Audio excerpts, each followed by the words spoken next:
Saudações, pessoal. Aqui professor Wendel de novo com vocês no canal Responsabilidade Civil na Veia. Vamos lá. A gente abriu ontem o nosso canal, conforme a aula que eu postei lá para vocês. E hoje eu já pedi para a equipe, já pedi para o pessoal organizar a nossa primeira aula ao vivo, né? Falei, olha, marca aí com os nossos alunos aí, vamos para a nossa primeira aula ao vivo, quando eu tive a notícia de que para eu poder fazer uma aula ao vivo com vocês, eu tenho que ter 1000 inscritos no canal do YouTube.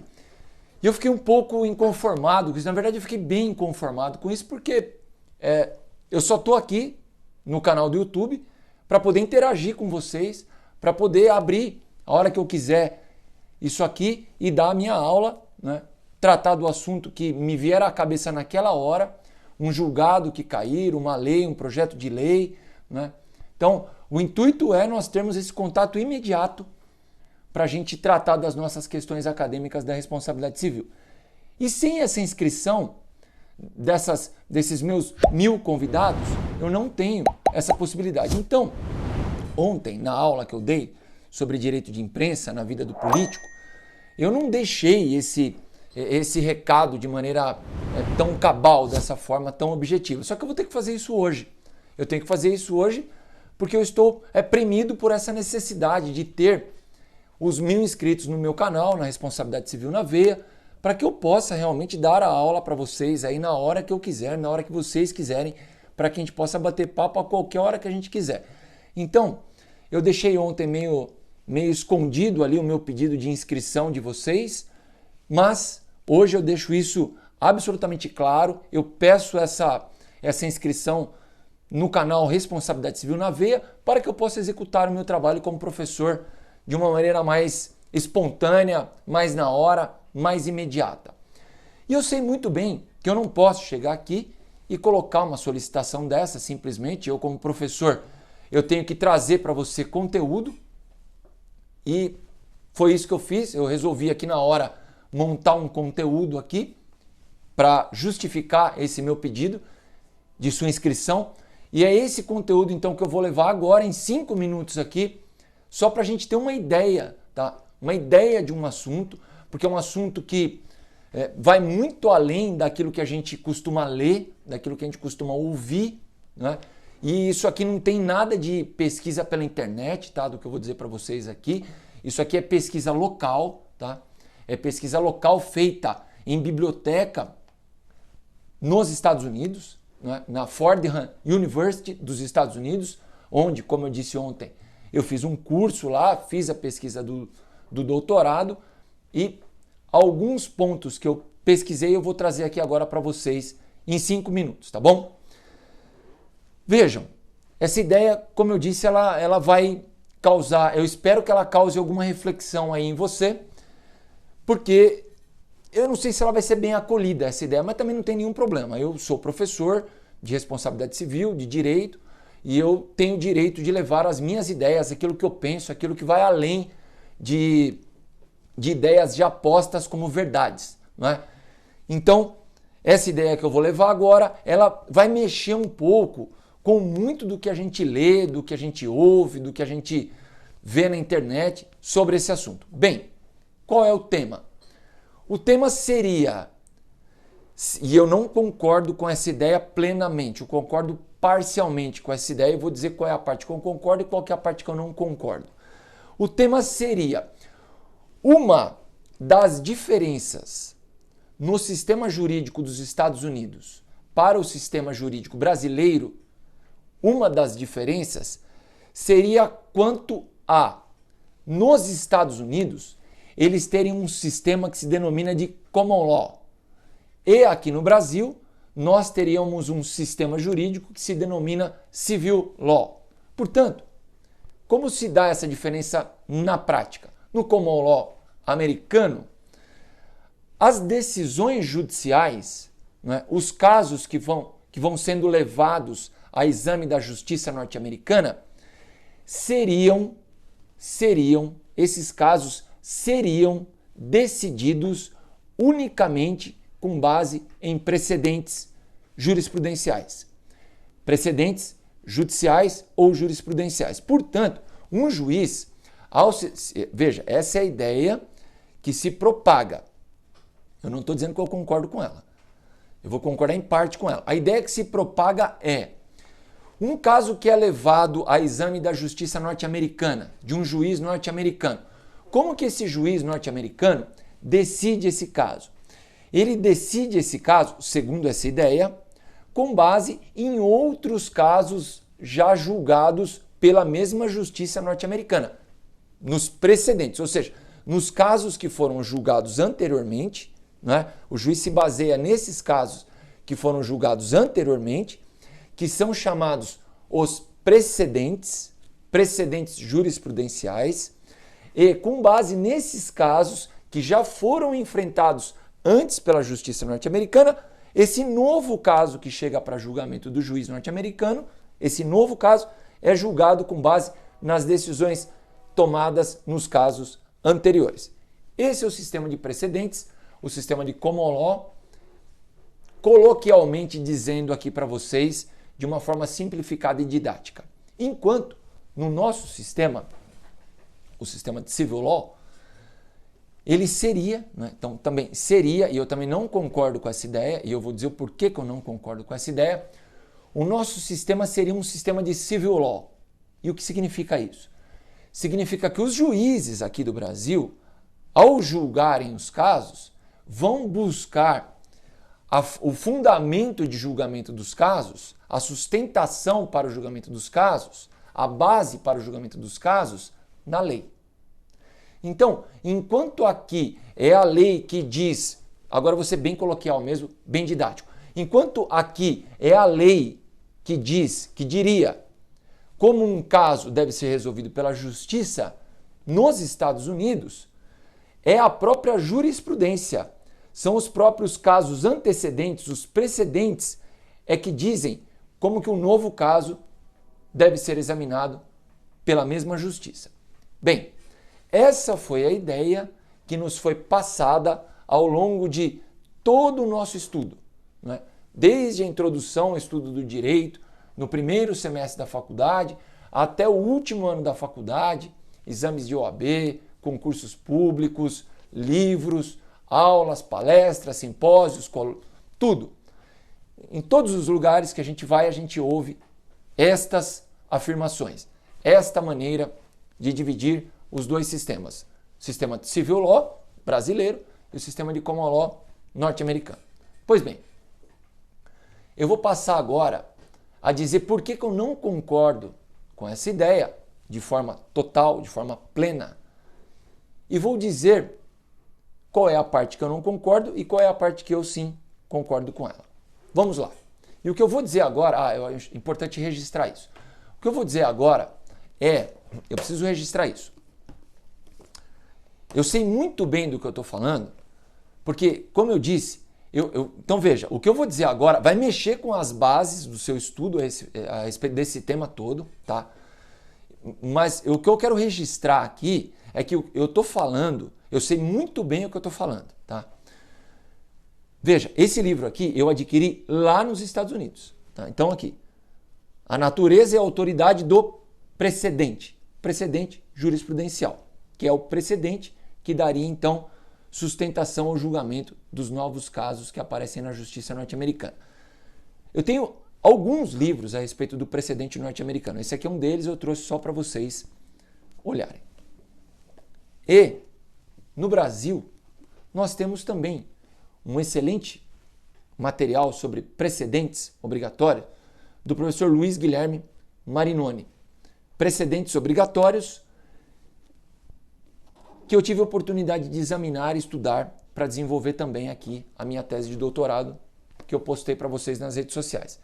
Então, o que eu vou dizer a partir de agora, eu posso dizer que eu estou bem à vontade para dizer aquilo que eu vou colocar de ideia agora, que é uma ideia muito polêmica, é uma ideia que com certeza vai causar vai mudar um pouco a sua maneira de pensar essa subdivisão estanque que é feita, civil law, common law, civil law aqui, common law lá nos Estados Unidos. Eu vou mexer nesse pilar de pensamento seu aí agora. Eu espero que eu consiga isso pelo menos.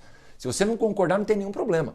você posta aí a sua ideia pra gente e eu vou avaliar com todo cuidado a sua ideia e talvez eu concorde, talvez eu admita que eu posso não estar certo e eu concorde com a sua ideia, mas eu vou colocar a minha ideia.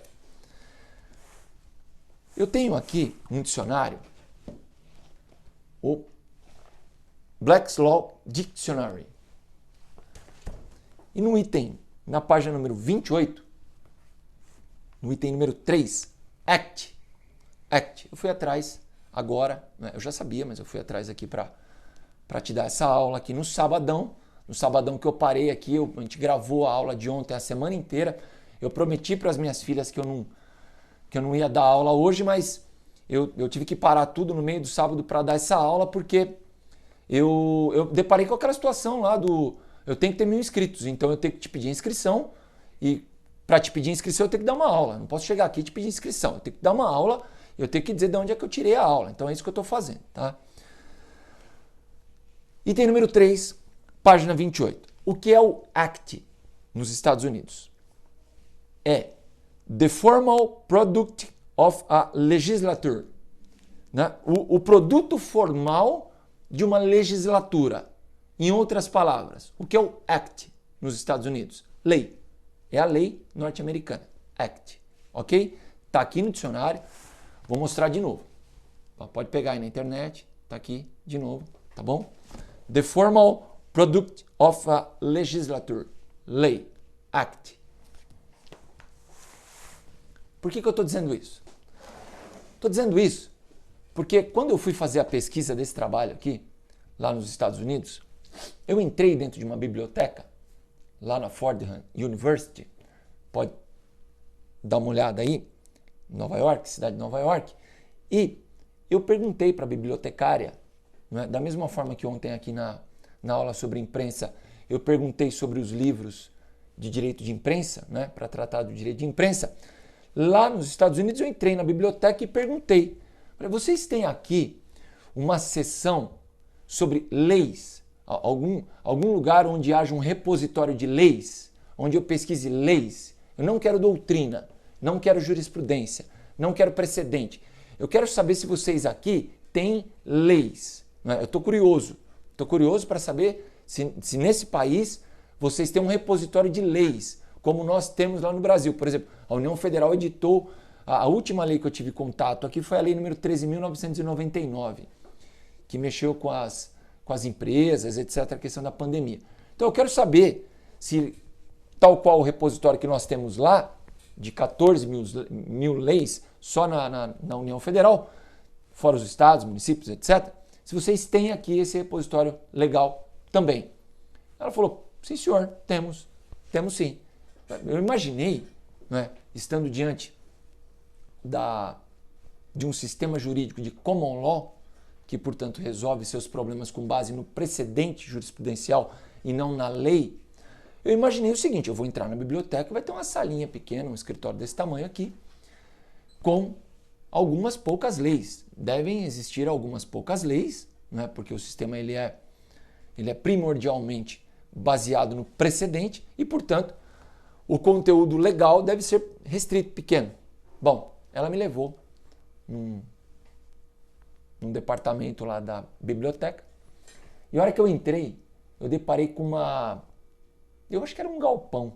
Era tão grande, a sala era tão grande, mas tão grande, tinha tanta prateleira, tinha tanto livro, e eu perguntei, o que é isso? Não, isso aqui é o nosso repositório legal. O senhor não pediu para nós mostrarmos onde ficam as leis? Estão aqui as leis. Deleite-se, aproveite. E eu, na hora, veio na minha cabeça, opa, mas peraí. Então quer dizer que a gente pode colocar em xeque aquela ideia que nos é passada ano após ano, né? Aquela verdade, né? Que vai sendo martelada, aquela verdade de que no sistema de common law não há leis. Eu posso colocar isso em xeque. Por quê? Porque eu estou vendo. Eu estou vendo que tem lei. Isso é empírico. Está aqui na minha frente. Eu estou vendo que tem as leis. E eu passei então, eu falei, agora eu vou ler essas leis, eu vou estudar as leis, eu vou ler do que se trata, essas leis. E eu fui atrás de fazer isso. Eu fui atrás de pesquisar as leis do tema que eu estava pesquisando para o doutoramento, que era a respeito das indenizações punitivas, aqui no Brasil, nos Estados Unidos, envolvendo o direito de imprensa. Então eu buscava lá, naquela biblioteca, leis daquele país que me consolidassem a ideia de que, dentro do sistema de common law, eu tenho a edição de leis e muitas leis. Centenas, milhares de leis. E eu fui atrás de pesquisar essas leis do tema que me era caro naquela ocasião, que é a indenização punitiva. E eu vou dizer agora para vocês aqui, vai demorar um pouquinho, uns 5 minutos aí vai estender um pouquinho. Fique comigo aí. Eu vou dizer como que é a postura legal em vários estados dos Estados Unidos. Então, o que é a tal indenização punitiva?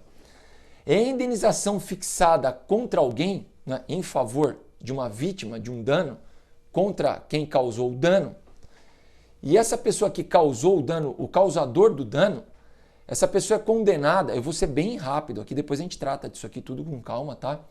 Essa pessoa que causou o dano, então, ela é condenada numa indenização por danos materiais, numa indenização por danos morais, se fosse aqui no Brasil, numa indenização por danos estéticos, súmula 387 do STJ, e um plus, algo a mais, uma indenização em acréscimo, que é a punitiva, para dizer, olha, não faça mais isso que você fez, não faça mais, porque se você fizer, você será punido novamente com essa quantia que eu estou fixando.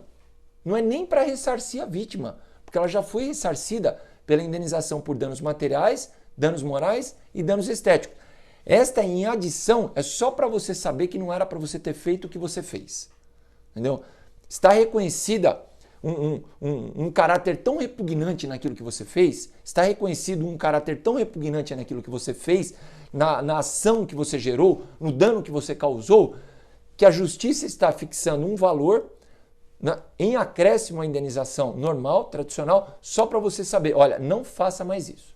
Tá? É aquele castigo, é o castigo que é imposto para que a pessoa jurídica, a pessoa física, o causador do dano, não produza mais aquela espécie de dano. E nós temos aqui durante a tese vários casos, casos envolvendo várias empresas, vários casos que a gente vai falando aí durante o nosso curso. Mas voltando, das 50 unidades federadas nos Estados Unidos, dos 50 estados naquele país, dos Estados Unidos, nós temos 3 posturas absolutamente estanques quanto à indenização punitiva.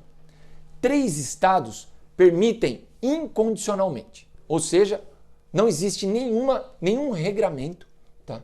Não existe nenhum óbice, nenhum empecilho a que o juiz fixe indenizações punitivas no caso em que ele entender que deva ser fixado. 3 estados. Nós temos alguns outros estados, de outro lado, que proíbem completamente a indenização punitiva. Então veja, nós temos de um lado 3 estados que não... É completamente aberto, é absolutamente livre, pode fixar a indenização punitiva tal qual o juiz queira, da forma como o juiz queira, tá? E existem 5 estados, se eu não me engano, eu vou ver aqui com vocês, em que essas indenizações são completamente proibidas. Completamente proibidas. Não pode ter nenhum tipo de indenização punitiva. E no meio caminho, no meio termo, entre os estados que liberam completamente e os estados que proíbem completamente, nós temos mais de uma dezena de estados que disciplinam alguns requisitos para o juiz fixar a indenização punitiva. Então, vamos dizer, pode neste ou naquele caso, o valor da indenização punitiva tem que ser esse, pode ser maior, pode ser menor, etc. Eu vou dizer aqui para vocês agora quais estados são esses. Por quê? Porque esses estados disciplinam tudo isso aqui com base naqueles que nós denominamos os acts. Então, é a lei norte-americana disciplinando este assunto. E aí eu ponho você para pensar junto comigo. Ora, então se é a lei que vem disciplinando tudo isso, é certo nós dizermos que sistema onde no sistema jurídico de common law a lei inexiste? Não existe lei para regrar as relações jurídicas? Será que é certo dizer isso? Se eu estou dizendo aqui para vocês que há leis que regulam esta seara da indenização punitiva, e se há para indenização punitiva, há para todos os ramos do direito. Vejam, vamos lá. Estados que proíbem, estados que franqueiam, permitem completamente a fixação de indenizações punitivas sem valor, sem requisitos, sem nada. Eu vou postar para vocês aqui agora, então, os três estados que franqueiam, liberam completamente as indenizações punitivas. Esses estados são o estado de Nova York, o estado da Califórnia e o estado de Illinois. Esses 3 estados permitem completamente a indenização punitiva. Eu vou dizer para vocês os 5 estados que proíbem completamente as indenizações punitivas. São os estados de Massachusetts, Louisiana, Nebraska e Washington. E também New Hampshire. Tudo por meio de acts. E os estados que estão no meio caminho, que nem são os estados que liberam completamente os punitive damages, e indenização punitiva, e nem são os estados que proíbem completamente a indenização punitiva. Vou dizer quais são todos aqui para vocês, todos com base em acts, leis. Connecticut, Michigan, Alabama, Colorado, New Jersey, Texas, Flórida, Kansas, estou lendo minha tese de doutorado, Kansas, Oklahoma, Ohio, Nevada, Pensilvânia, Utah, Geórgia, Alasca, Virgínia, Carolina do Norte, Mississippi, Tennessee, Indiana, Missouri, Wisconsin, Dakota do Norte, Colorado, Montana, Carolina do Sul, Iowa, Dakota do Sul, Idaho, Oregon e Minnesota. Fora Arizona, Kentucky e Maryland.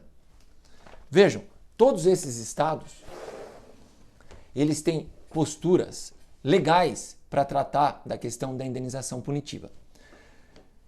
Tentei demonstrar para você, portanto, que no sistema jurídico norte-americano de common law, apesar de ter sido vendida para a gente a ideia de que lá não há leis e que as decisões são baseadas nos precedentes, eu estou dizendo, tem lei sim e demonstrei quais são. Agora nós vamos partir para o Brasil e nós vamos fazer um link com a aula de ontem, do direito de imprensa na vida do político. Bem, eu anotei aqui para vocês que nós tínhamos uma lei. Então, agora eu vou tentar demonstrar para vocês, aqui de outro lado, tá? Eu vou tentar minar a ideia tida no Brasil de que o sistema de civil law resolve todos os seus problemas com base na lei e não nos precedentes, que seria só no common law. Nós tínhamos uma lei para resolver o caso de ontem, do direito de imprensa envolvendo o político. Nós tínhamos uma lei aqui no nosso Brasil, tá? Até o ano de 2009. Estava em vigência a lei número 5.250, de 1967. Essa lei, por meio da ADPF número 130, que tramitou no Supremo Tribunal Federal, relatoria ministro Carlos Aires Brito, essa lei foi declarada não recepcionada pela nossa Constituição Federal de 1988. Significando o quê para você que está aí me ouvindo? Significando que essa lei, trocando em outras palavras, não tem mais validade, né? Foi tornada sem efeito, né? Não tem eficácia. Ou seja, essa lei para o nosso país não existe. Não existe desde o julgamento em 2009 dessa ADPF número 130. Entra lá no site do STF, consulta lá a ADPF número 130. É uma aula sobre direito constitucional, público, direito civil, direito de imprensa, etc, etc. O voto do senhor ministro Carlos Aires Brito é uma verdadeira aula. Leia, tenha esse interesse.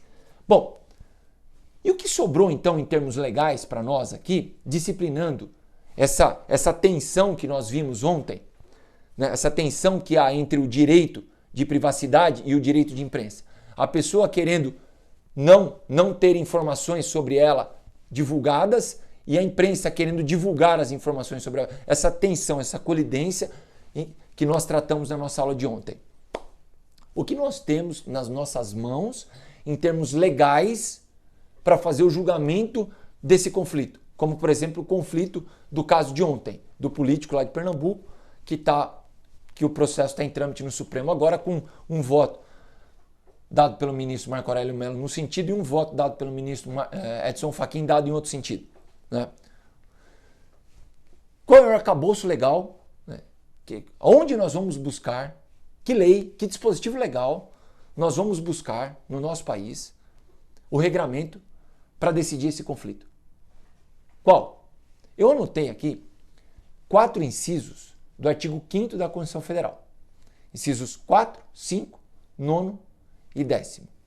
Esses incisos, basicamente, né, esses dispositivos constitucionais, basicamente, eles vão dar ideias gerais, genéricas, programáticas, de conteúdo vago, de conteúdo principiológico, dizendo basicamente o seguinte, enunciando basicamente o seguinte: nós temos no nosso país 2 grandes direitos nessa seara. Quais? O direito de privacidade, o direito de intimidade das pessoas, que se for ofendido, gerará para essa pessoa direito a uma indenização por dano moral. E nós temos, de outro lado, o direito básico também para o Estado Democrático Brasileiro, né? Sobretudo pós-período ditatorial, né? Direito básico, trazido na Constituição Federal Cidadã de 1988, de imprensa, de fornecimento de informações, vedado o anonimato. Vejam, o que eu quero dizer, e eu quero tornar absolutamente clara essa ideia aqui, eu quero marcar a minha ideia de uma forma muito certeira e objetiva aqui. Essas normas são meramente principiológicas. Essas normas não têm o condão de resolver esses problemas que nós temos no nosso dia a dia, dos casos concretos que nos são colocados para julgamento. Esses dispositivos da Constituição Federal, artigo 220 também, não nos fornecem solução para os nossos casos postos para julgamento. Eles nos fornecem ideias que são gerais. E nós vamos, a partir dessas ideias gerais, nós vamos, no caso concreto, nós teremos que tomar uma decisão. Como disse ontem, ou acolhendo o direito de privacidade da pessoa, ou acolhendo o direito da imprensa de fornecer as informações referentes àquela pessoa. O que eu quero dizer e eu quero deixar isso bem marcado aqui, mesmo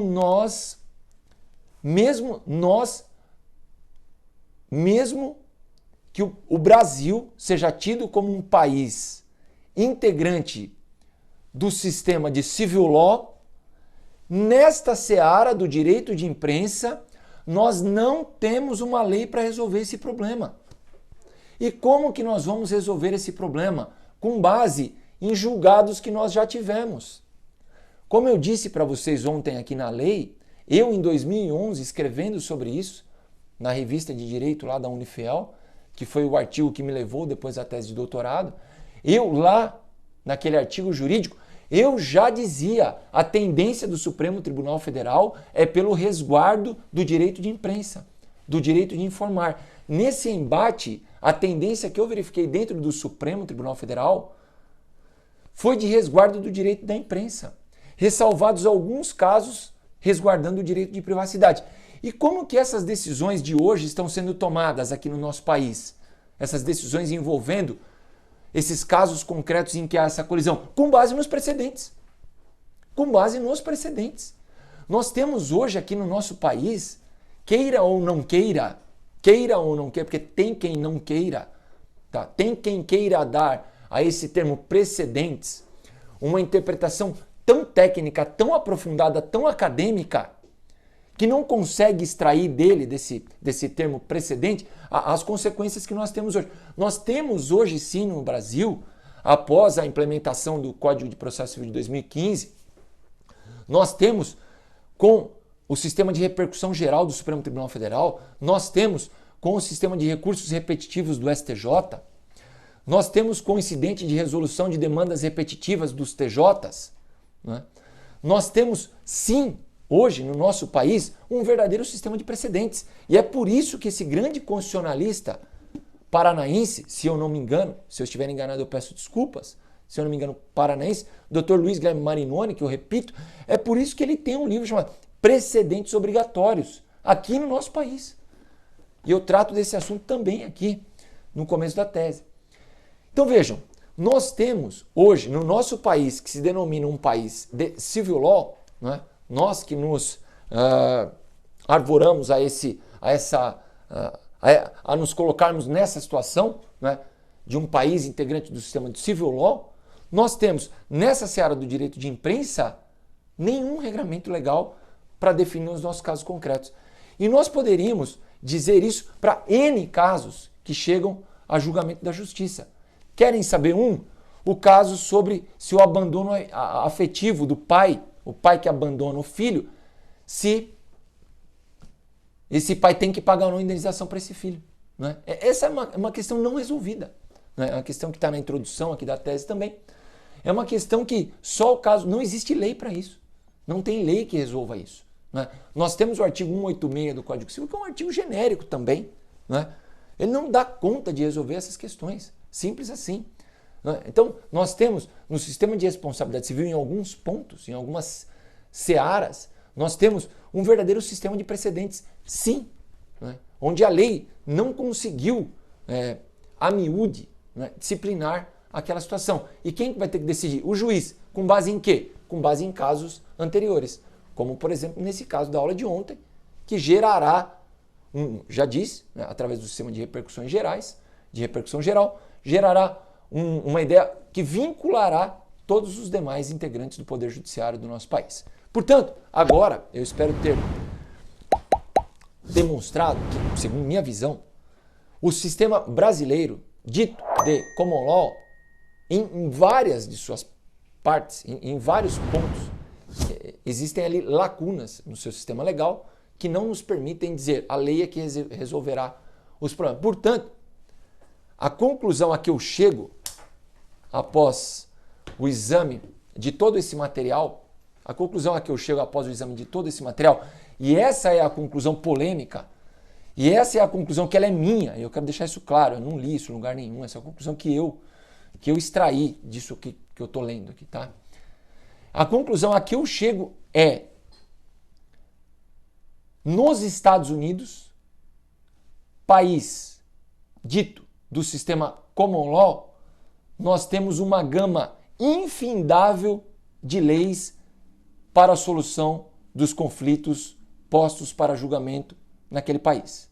Enquanto no nosso país, dito como um sistema jurídico de civil law, nós não temos legislação para resolver tudo. E o juiz, para resolver o conflito, tem que buscar sustentação em precedentes. Qual é a conclusão final? A conclusão final é que os dois sistemas, o de common law e o de civil law, eles se entrelaçam.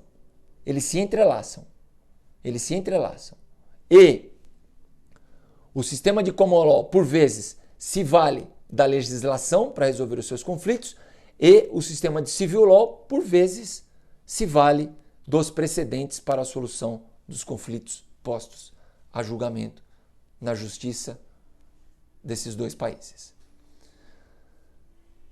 Era essa a ideia que eu gostaria de levar hoje para você.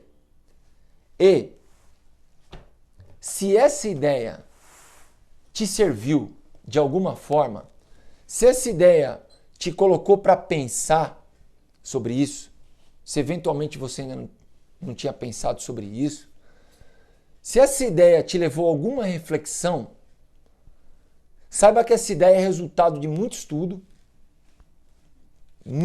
mesmo.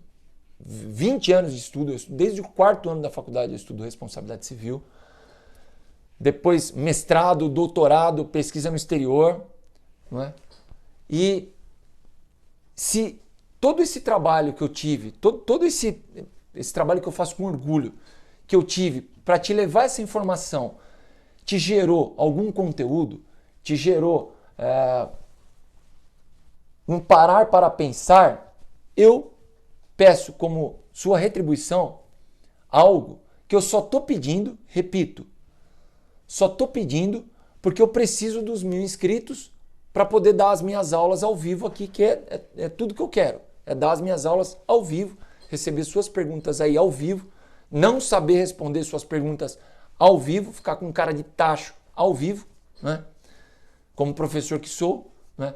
Gostaria de levar essas ideias acadêmicas a um número infindável de pessoas por meio desse instrumento fantástico que é a internet, não é? O YouTube. Só que para isso eu preciso desses 1000 inscritos no meu canal e eu não pedi isso ontem na minha aula, então eu parei tudo que eu estava fazendo para preparar essa aula aqui e colocar assim agora esse pedido. O nosso lema do nosso canal é a pergunta que eu faço sempre: você quer ser excluído ou escolhido? Não é? Eu peço para você, escolha o meu canal. Escolha o meu canal e clique no botão inscreva-se da Responsabilidade Civil na Veia. Por quê? Porque eu quero levar as minhas aulas a todos os cantos em que seja possível eu levar as minhas ideias e ter as suas ideias daí.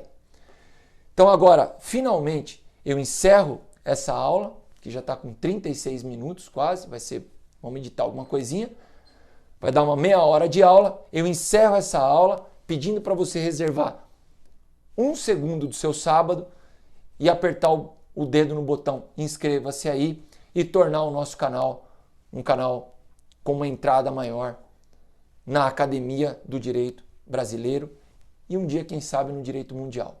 Não podemos sonhar com isso. Eu sonho com isso.